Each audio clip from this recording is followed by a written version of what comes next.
இது வரைக்கும்.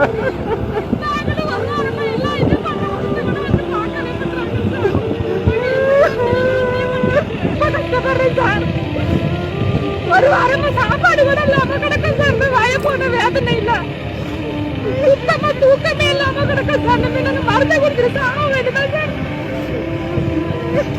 கடவுள் கொஞ்சம் கூட இறக்கமே